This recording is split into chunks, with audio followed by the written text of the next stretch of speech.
রাজধানী আগরতলার circuit house সংলগ্ন এলাকায় ৭ দফা গুরুত্বপূর্ণ দাবিকে সামনে রেখে ৩ ঘণ্টাব্যাপী গণ অবস্থান কর্মসূচিতে সামিল হলো ট্রাইবাল ইউথ ফেডারেশন কমিটি।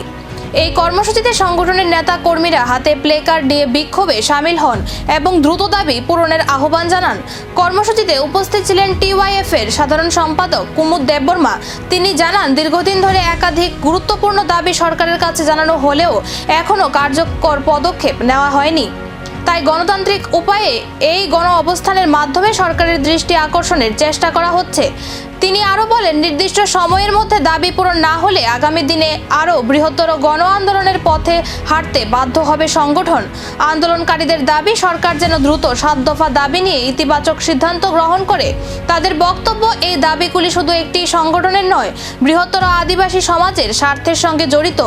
এই দিনের গণ অবস্থানকে কেন্দ্র করে এলাকায় ছিল নিরাপত্তার কড়া ব্যবস্থা। শান্তিপূর্ণভাবেই শেষ হয় কর্মসূচি। আমরা মূলত আজকে টিওয়াইএফ কেন্দ্র কমিটি ৭ দফা দাবি নিয়ে আজকে আমরা গণধর্নায় বসেছি। আমরা ইতিমধ্যে দাবিটাও আপনাদের সামনেও রেখেছি। তারপরে বলছি, রাজ্য সরকারের বিভিন্ন দপ্তরে ৫১,৭৮৪টা পদ, শূন্য পদ পড়ে আছে। তা পূরণ করার জন্য রাজ্য সরকারের কোনো হেলদোল নেই। আমরা তাই আজকে বাধ্য হয়েছি এই দাবি তুলবার জন্য যে রাজ্যের বেকার যুবক যুবতীদের চাকরি প্রদানের জন্য যে প্রক্রিয়া গ্রহণ তারা করছে না, অতি দ্রুত তারা পদক্ষেপ গ্রহণ করে ৫১,৭৮৪টা শূন্য পদ পূরণ করো। আমরা 2 নম্বরে রেখেছি, আপনারা ইতিমধ্যেই দেখেছেন, এডিসি প্রশাসনের মাধ্যমে প্রায় ১২০টি এলডিসি পদ সহ বিভিন্ন ডিপার্টমেন্টে তারা নিয়োগ করেছেন।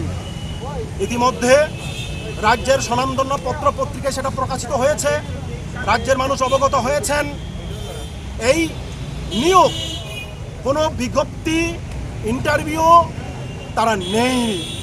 কিভাবে সম্ভব? চাকরি নিয়োগ করার ক্ষেত্রে যে নিয়ম, সেটা ন্যূনতম সেটাকে তারা মান্যতা দেয়নি, তারা মেনেনি।